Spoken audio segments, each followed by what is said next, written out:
What this team is living through right now feels less like a slump and more like a slow-motion collapse, the kind you can see happening frame by frame as every weakness, every structural flaw, and every ignored warning finally cracks open for the world to see. When a franchise sits at 2-9, buried near the bottom of the league, dragging one of the worst scoring averages in football and fielding the weakest rushing attack in the NFL, it stops being about bad games or unlucky breaks. It becomes a referendum on everything inside the building. And that's exactly what this season has become. A referendum. A reckoning. A brutal unveiling of how deep the problems really run. You don't remove 3 staff members in 1 month unless something is fundamentally broken at its core. You don't part ways with the highest paid offensive coordinator in the league before Thanksgiving unless desperation has replaced direction. Chip Kelly's dismissal wasn't just a firing. It was a shockwave, a public admission that the experiment had failed and that the frustration surrounding this team had reached its breaking point. The whispers that Tom Brady pushed for Kelly's hiring only add another layer of tension, because when one of the greatest winners in sports history is disappointed, people notice. And right now, Brady is reportedly exhausted with the incompetence. That disappointment hangs heavy in the air, filtering through the locker room and the front office alike, adding pressure to a head coach already drowning in rumors that he may be one and done. Around the league, eyes are fixed on this franchise not out of admiration but curiosity. Organizations usually break quietly. This one is breaking loudly. Greg Olsen now steps in as the interim offensive coordinator, and he's inheriting a mess so severe it's almost unfair. But he understands the reality. At 2-9, there's no room left for illusions. His mission isn't to reinvent the offense.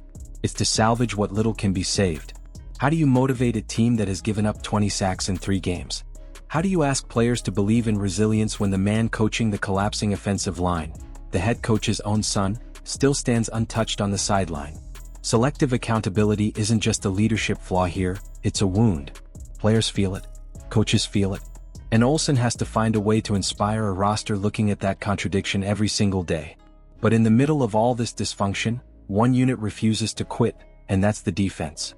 Patrick Graham has been the quiet backbone of this team, and Max Crosby remains the embodiment of what fight looks like.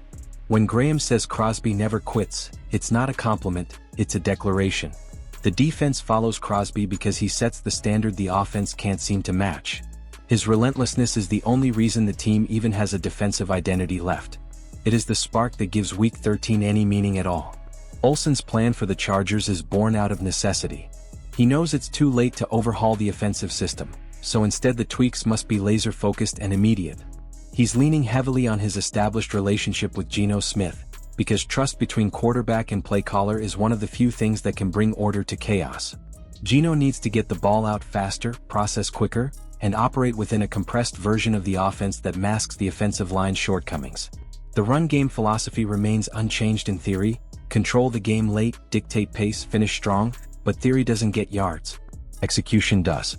That's why Olsen is narrow-focused on getting touches to Ashton Jeanty, the explosive rookie weapon who can turn short plays into long ones. Screens, quick passes, creative handoffs, anything to get the ball moving before the pocket collapses. And then there's the tight end room, the brightest corner of the offense. Brock Bowers, a rising superstar, already breaking rookie records.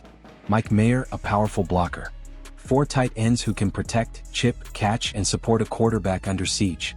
Expecting the offensive line to suddenly stabilize is fantasy, so Olsen is building layers of protection through players who can help Geno survive long enough to move the ball. Against the Chargers' elite defense, top 5 overall, top 4 against the pass, the quick game isn't a suggestion, it's survival. Los Angeles thrives in the first quarter at shutting down early momentum, so Olsen's adjustments need to beat that strength immediately.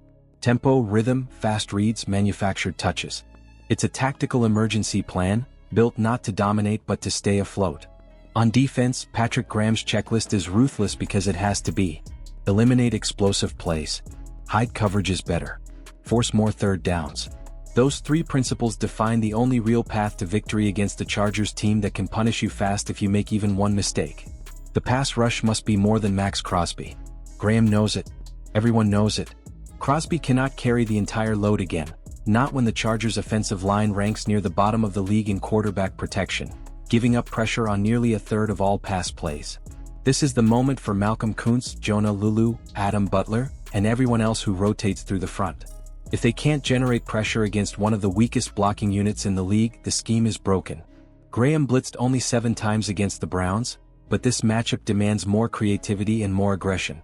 Stunts, disguised pressure, rush packages tailored to make the Chargers uncomfortable from the first snap. Because this offense is vulnerable early. Their first drive production since Week 9 is abysmal. Strike early, steal momentum, and force the Chargers to play uphill. The true battle comes in the secondary, where young corners like Hubble Blue Kelly and Darian Porter must face one of the savviest receivers of his generation. Keenan Allen is a walking masterclass in route running, leverage manipulation, and timing. Graham spoke about him with respect that bordered on reverence, and rightfully so. Allen can dismantle a defense if given space. That means disguises, bracket help, disciplined leverage, safety rotation. Anything to prevent him from dictating the pace. If the Raiders allow Allen to control second and third downs, the Chargers' 52% conversion rate in the second half becomes an unstoppable force. Through all the dysfunction, Graham still points to leaders like Jeremy Chinn and Charles Snowden as examples of what a professional should look like. Chinn sets the standard in preparation and leadership. Snowden demonstrates toughness and resilience through changing roles and inconsistent playing time. Their presence reflects the deeper message behind this week. No matter how low the team sinks, certain players refuse to lose their edge. This game against the Chargers isn't about standings. It's about identity, pride, jobs, future stability. It's a crossroads moment for a franchise teetering between collapse and reinvention. Graham said it best: you get 365 days to prepare for just 17 chances to prove who you are. And at 2-9, those chances are running out. What happens on Sunday won't just determine a win or loss. It will reveal who still cares enough to fight. If you've made it this far, I want to hear from you. Do you think the changes in leadership will make a difference? Can this team claw back it?